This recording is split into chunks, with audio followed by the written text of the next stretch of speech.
नमस्कार दोस्तों, स्वागत है आपके आज की 10 बड़ी और ताजा खबरों में। चलिए शुरू करते हैं पहली बड़ी खबर से। उससे पहले छोटी सी रिक्वेस्ट है कि चैनल को सब्सक्राइब कर लें।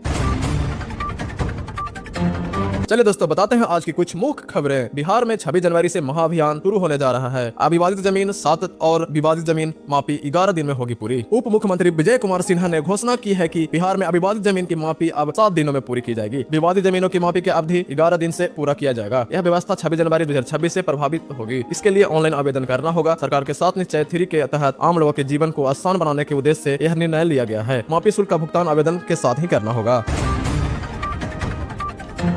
तनाव को समझे, बंगाल एसआईआर मामले की सुप्रीम कोर्ट ने चुनाव आयोग को दिया है निर्देश। सुप्रीम कोर्ट ने पश्चिम बंगाल के मतदाता सूची संशोधन पर चुनाव आयोग को महत्वपूर्ण निर्देश दिया है। कोर्ट ने स्पष्ट किया है कि मामूली वर्तमान त्रुटियों के या बाल विवाह की वास्तविकता के कारण उम्र में अंतर्गत आधार बनाकर वैध मतदाताओं का नाम ही हटा दिया जा सकते हैं। कोर्ट ने चुनाव आयोग से कहा, कृपया परेशानियों को समझें।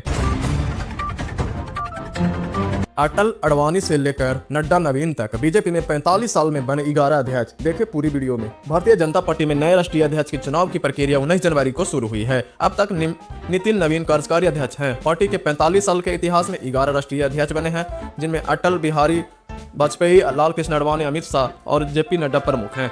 सभी अध्यक्ष निर्विरोध चुने गए हैं। यह लेख पार्टी के शीर्ष नेतृत्व के सफर और उनके कार्यकाल की मुख्य बातों पर प्रकाश डालता है।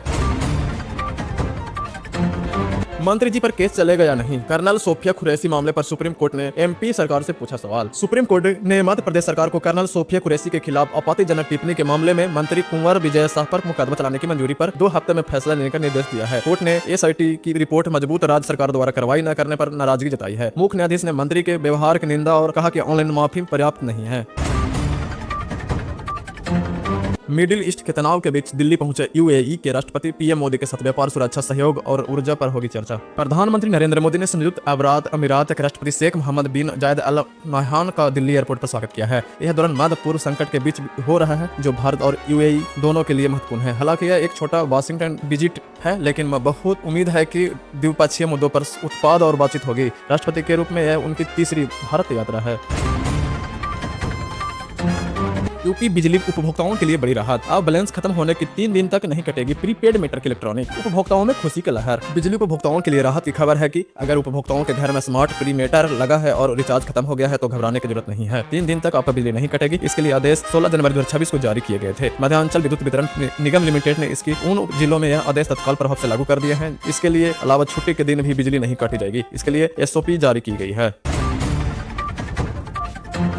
जमीन बेचना चाहती थी सास, बहू ने 50,000 की सुपारी देकर कराया मर्डर। ऐसे खुला राज। नवादा पुलिस ने एक सनसनीखेज का हत्याकांड का खुलासा किया है, जिसमें बहू सोनी कुमारी ने अपनी सास सवित्री देवी की हत्या कराने सुपारी दी थी। सास द्वारा संपत्ति बेचने और पति की आय रखने का नाराज होकर बहू ने 50,000 रुपए हथियारों के काम पर लगाया। घटना में सास की मृत्यु हो गई और बेटी घायल हो गई। पुलिस ने बहू समेत 4 आरोपियों को गिरफ्तार कर न्यायिक हिरासत में भेज दिया गया है। चीन के लिए खतरे की घंटी। 1 साल में घटी 17% जन्म दर। क्या है असली वजह? क्यों हो रहा है इतना जन्म दर कम?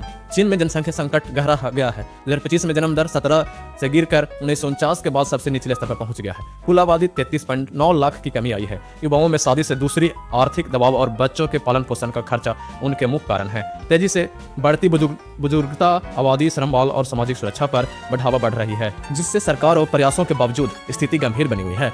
चीन में ऐसा क्यों हो रहा है?